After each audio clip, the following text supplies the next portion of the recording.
अॼु भला ओचितो चंड ज़मीन ते माशा अल्लाह सुभान अल्लाह मुंहिंजा अॼु वक़्त भला आहिनि। ईअं रस्तो न रोकींदो कर मल्हार, माण्हू ॾिसंदा त ॿई तमाशो थी वेंदासीं। मासा ते रब बद नज़र खां बचाईंदे। भला इहो ॿुधाए त तूं केॾांहुं थी वञी? मासीअ सां मिलण जो बहानो करे तुंहिंजो दीदार करण जे लाइ तुंहिंजे घर पई अचां।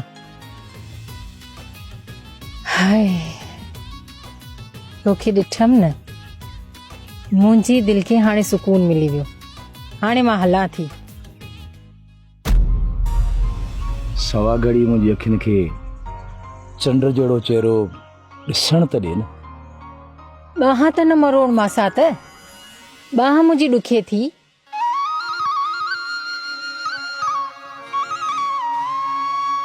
मासा त महबूब जी ॿांह मरोड़िया त शल काफ़र थिया।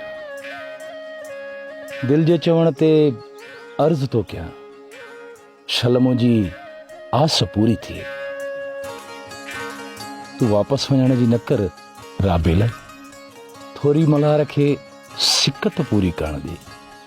मासा त ॻोठ जे रस्ते ते कंहिं ॾाइण ॾिसी वरितो, खुरब वंडींदे त कलूर थी वेंदो। मासा त मोहबतूं वंडण जे लाइ त पूरी ॼमार पई आहे।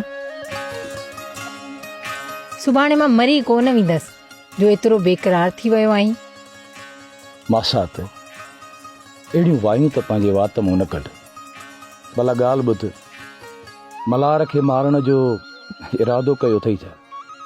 मासा त हाणे मूंखे वञण ॾे, मूंखे डपु थो थिए।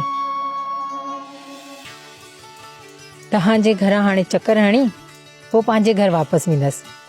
तुंहिंजी ख़्वाहिश जो मां इनकारी कोन थींदुसि, भले वञ, पर हिकिड़ो दफ़ो मुर्क त सही त हिन हयातीअ जा पल वधी पवनि।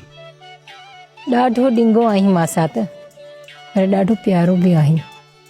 आई तूं बि मुंडरीअ ते टिक ऐं प्यारी बि ॾाढी आहे।